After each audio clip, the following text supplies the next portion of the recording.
প্রিয় দর্শক, আসসালামু আলাইকুম। দেশ ও প্রবাসে যে যেখানে আছেন আপনাদের প্রত্যেককেই শুভেচ্ছা জানিয়ে শুরু করছি আজকের প্রতিবেদন। আজ আমরা কথা বলবো এক অসহায় অপরূপ সুন্দরী মেয়ে। দেখতে পাচ্ছেন তার চেহারাটা ঝলমল করতেছে, আসলে মাথায় ফুল, গলায় হার, আসলে কি বলবো, একেবারে অপরূপ। কেন এই সুন্দর হয়ে আজ আসছে, চলুন জানার চেষ্টা করি। আপু আসসালামু আলাইকুম। ওয়ালাইকুম আসসালাম। আপু আপনার নাম কি? সুজনা। সুজনা আপু, কেমন আছেন আপনি? আল্লাহ রাখছে কোনো মতো। আল্লাহ রাখছে কোনো মতো।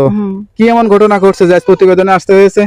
কোনোদিনই তো আশা ছিল না ভাই প্রতিবেদনের সামনে দাঁড়ায়, কিন্তু অভাবের কারণে আইছে। কিসের অভাব? যদি ভালো একজন মনের মানুষ পাই, জীবন সঙ্গী পাই, সেই জন্য। জীবন সঙ্গীর অভাব, মনে মানুষের অভাব। হ্যাঁ। আর সবকিছু ঠিক আছে?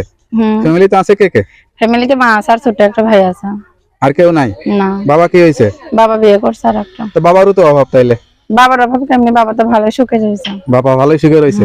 তা আপনাদের তো বাবা প্রয়োজন না, বাবার কাছে কোনো কিছু চাইলে বা বাবা তো সবকিছু সন্তানের আবদার পূরণ করে, তাই না? ওইরকম আমাদের ভাগ্য হয় নাই ভাই। ওরকম ভাগ্য হয় নাই? না। আচ্ছা আচ্ছা।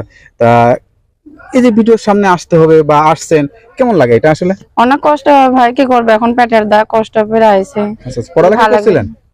পড়ালেখা করছে অল্প। কোন ক্লাস পর্যন্ত? 5 পর্যন্ত পড়ছিলাম। মাত্র 5 পর্যন্ত করছেন? আচ্ছা আচ্ছা। তা আর কি ইচ্ছা ছিল না পড়ালেখা করার? ইচ্ছা ছিল, টাকার অভাবে পড়তে পারি নাই। এখন ভাইটারা পড়াবার ইচ্ছা আছে, মাদ্রাসা পড়াবো। আচ্ছা, ধরেন এই যে এখন বিয়ের বয়স তো হয়েছে নাকি, বিয়ে করতে হবে, সংসার করবেন, সেটা কিরকম সংসার চান বা কিরকম স্বামী চান? এরকম স্বামী যে আমার 2 বেলা 2 মুঠো খাইতে পারবে, 5 ওয়াক্ত নামাজ পড়তে দেবে, এটাই আমি চাই, আর বেশি কিছু চাই না। এটাই চান? যে আমার কষ্ট দুঃখ শেয়ার করে নেবে। নামাজ কালাম পড়েন না এখন? মুসলমান হয়েছে ভাই, পড়ি আল্লাহর রহমত। সেটাই, নামাজ কালাম এখন পড়ানো হবে। দেশের বাড়ি কোথায়? দেশের বাড়ি কুমিল্লা ছিল, বাবা বিক্রি করে দিয়ে চলে গেছে, এখন বর্তমানে সাভারে থাকে। বর্তমানে সাভারে থাকেন? আচ্ছা আচ্ছা। সাভারের মেয়ের কথা শুনলে তো মানুষ ভয় পায়, মানুষ মনে করে সাভারের মেয়েরা যেন কতই না ডিয়ারিং বা কেন কতই না কি অবস্থা, এটা চিন্তা করে। হাতের 5টা আঙ্গুলকে 1 সমান ভাই, সব মানুষকে একরকম। সেটাই সেটাই।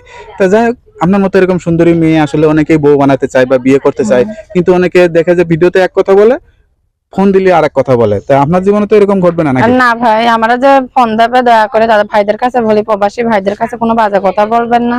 ফোন দিবেন, কথা বলবেন ভালোভাবে, আমি ভালোভাবে কথা বলবো। প্রেম ভালোবাসাটা হয়েছে না হয় নাই। নাকি হইলেও বলবেন না? না হয় নাই। কি বলেন? হয় নাই ভাই, অনেকে বিয়ে করতে আইছে কিন্তু মনের মতন হয় না, সেই জন্য বিয়ে তা আপনার সঙ্গে কিভাবে যোগাযোগ করব? আমি নাম্বার দেবো। নাম্বারটা মুখস্থ আছে? মুখস্থ নাই, আপনি বলেন। তা আমার কাছে দেন, আমি দেখে বলে দিচ্ছি। বলেন। হ্যালো ভিউয়ার, শুনতেই পারলেন এক অসহায় পরিবারের সুন্দরী মেয়ের জীবনের গল্প। কেউ যদি তার সঙ্গে যোগাযোগ করতে চান তাহলে তার এই নাম্বারে যোগাযোগ করবেন।